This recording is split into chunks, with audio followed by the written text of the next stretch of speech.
अभिनेता सैफ अली खानवर हल्ला करणाऱ्या आरोपीची पोलीस कोठडी आज संपते आणि त्यामुळे त्याला आज वांद्रे न्यायालयामध्ये हजर केले जाणार आहे। मोहम्मद शरीफुल इस्लाम शहजाद या आरोपीला न्यायालयाने 5 दिवसांची पोलीस कोठडी सुनावली होती।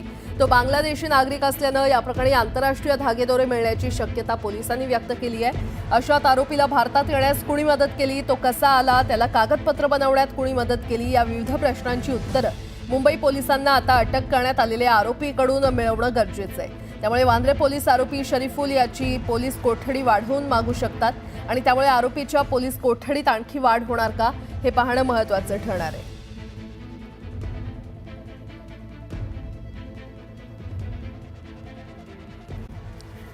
आता एक मोठी बातमी, अंधेरीमध्ये उद्धव ठाकरेंनी अमित शहांसकट शिवसेनेवर घणाघाती टीका केली आहे। गद्दारांनी वार केले तरी उद्धव ठाकरे संपणार नाही, गद्दारांना गाडूनच मी संपेन। ज्या दिवशी माझा निष्ठावंत शिवसैनिक म्हणेल की उद्धव तू बाळासाहेबांचे विचार सोडले आहेत, त्या क्षणी मी माझं पक्षप्रमुख पद सोडल्याशिवाय राहणार नाही असं म्हणत त्यांनी अमित शहा आणि शिंदेंवर टीका केली आहे। वाघ काय असतो आणि पंजा काय असतो ते येत्या काळात दिसेल। मराठी माणसाच्या नादी लागू नका, जिथे औरंगजेबाला झुकवलं तिथे अमित शहा किस झाड की पत्ती आहेत असं उद्धव ठाकरे म्हटले।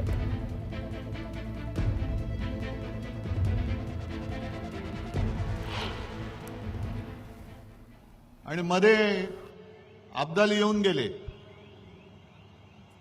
कोण? अमित शहा, आणि त्यांनी सांगितलं की महाराष्ट्रातला हा विजय उद्धव ठाकरेंना त्यांची जागा दाखवणार आहे।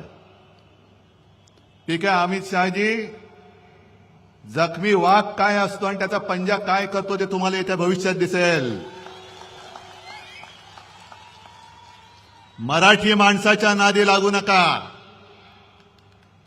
जिथे औरंगजेबाला झुकवलं तिकडे अमित शहा काय किस झाड की पत्ती आहे। कारण अमित शहा तुम्ही माझी जागा ठरवू शकत नाही, माझी जागा ठरवणारी ही माझी अस्सल शिवसेना प्रमुखांनी दिलेली वडिलोपार्जित संपत्ती आहे।